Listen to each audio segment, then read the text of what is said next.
All right, it is Tuesday, December 26, 2023. We are back from a 3-day Christmas weekend. Hope you guys had a great Christmas with the family. And we're checking back in with these markets here just to see what's going on. And I want to do a quick update on the early market session. Not much action right now to make any moves or anything, but I'll kind of give a breakdown of what we're looking at. So we're here on the daily chart, Newmont Mines. These are all the lines that I had marked out before the weekend here. So we're currently sitting here. Newmont is down 17 cents for the day. It was up as much as 32 cents this morning and has pulled back to minus 17 and a half. We're going to zoom in to an hourly chart.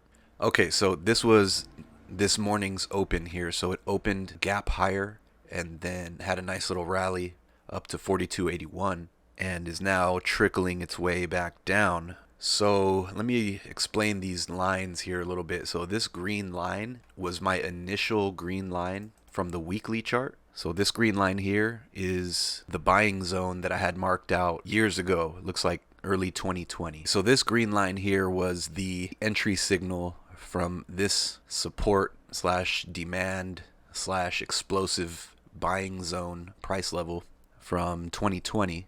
And we've gotten a confirmation rally out of this zone here with a spike of volume also breaking new highs. So we discussed that on the last video. So I'm going to zoom in to the 1 hour chart. Now all of these bars represent 1 hour's worth of price action. We see this gap higher for the morning and we see this little bit of a pullback. So let's take a look at what we're looking at. I have a 6-month option currently in the market. And that option would lose about $80 to $100 in value if it pulls back $2.50 to $3. This green line is from the weekly chart, but I'm actually going to add another line here.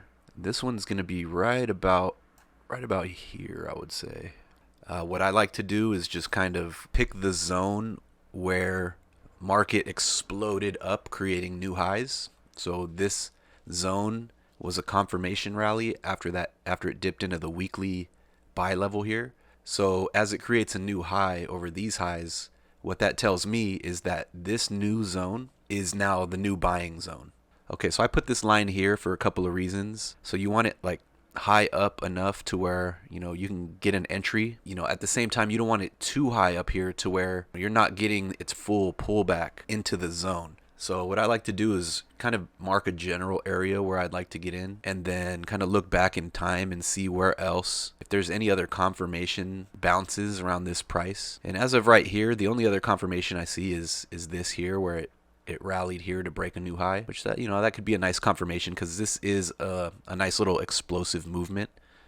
This is another explosive movement down here. So I guess we can go to the peaks of this too. We could buy in at the peaks of these and move this line up here, and that would be fine too. That could work just as well if I were to move this line, let's say even like right there, and that could represent my new buying point. Maybe I'll leave it there for now because I do think this is a really explosive movement. I don't think we're gonna get very many 60% Fibonacci pullbacks, but if it does pull back down into this zone, I'm definitely a buyer once again.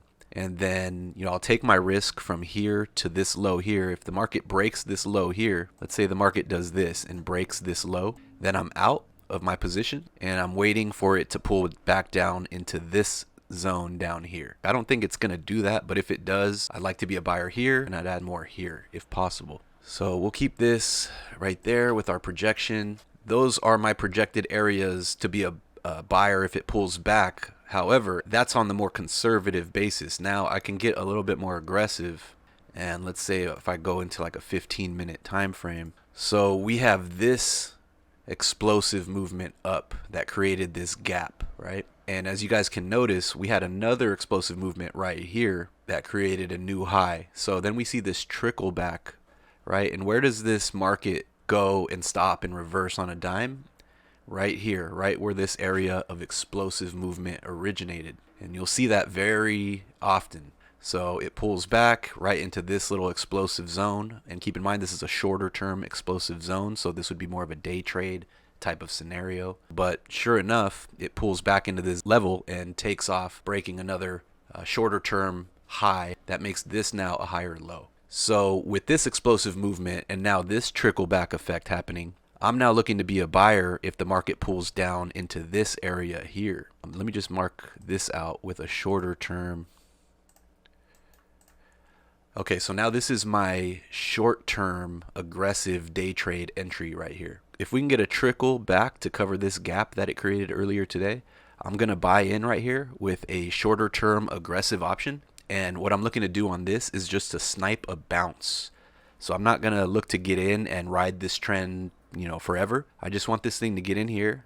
I'll take a shorter term entry here, and I'm just looking for a bounce to halfway up of where it went to all the way up to where it went. So ultimately my goal is this high up here. So I get in down here, my target would be to exit up here. That would represent about $1.80 type of a move. So we're looking at this little pullback here. I'm hoping to get a little bit more of a pullback. Looks like 40-50 cents of a pullback. If we can trickle down further to cover this gap, I will be buying a shorter term entry down here, and I'll be exiting very quickly if I'm wrong, if it breaks these lows here.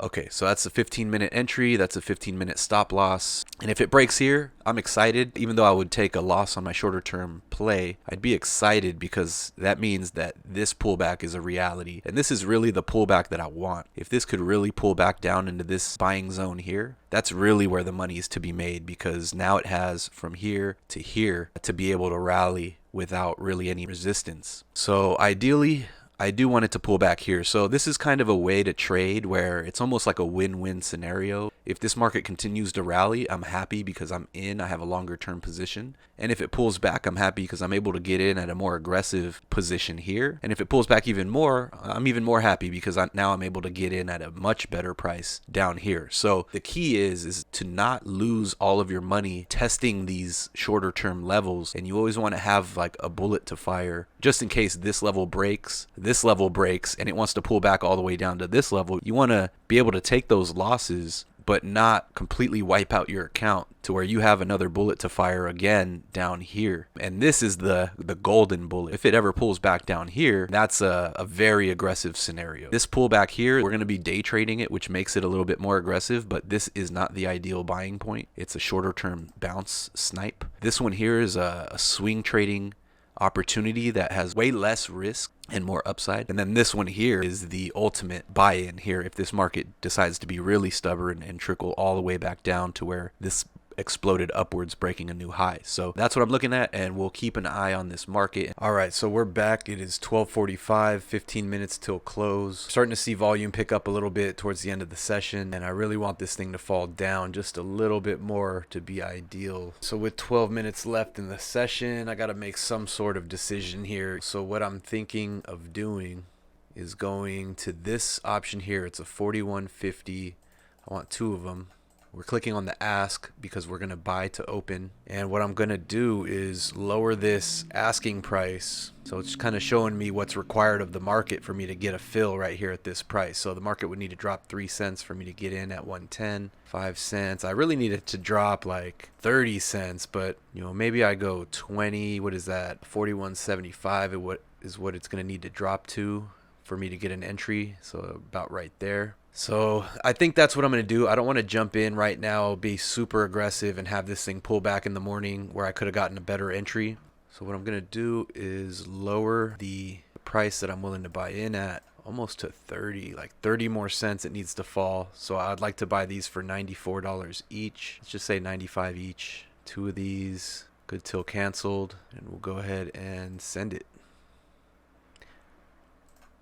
Got a working order there. That's a pending order to buy if the market falls about 30 cents either today or tomorrow morning. That's what we're looking at now. I'll let you know if anything changes between now and close. So 10 minutes. All right, so we're right here, 12:59, 1 minute till close. We came as low as 41.80. Was very close to triggering me in here. Still needed another 5 cents. Now we're getting a bounce to close the day. We got some volume going up. So if we look at this at the 15-minute chart, this is the real buying zone down here. This is really where I would like to buy and see what it does tomorrow morning. If it ends up taking off without us, that's completely fine as well. We have that long-term option in there that'll make some money. And we're running into kind of a resistance up here. So I want this to really pull back into this good buying zone before I try to catch a pop to the upside on an aggressive day trade. That's what we're looking like now. We'll see what happens tomorrow. Hopefully we can get this market to fall just a little bit and then rally for us up to this next resistance level. So stay tuned for that. We'll see you guys tomorrow.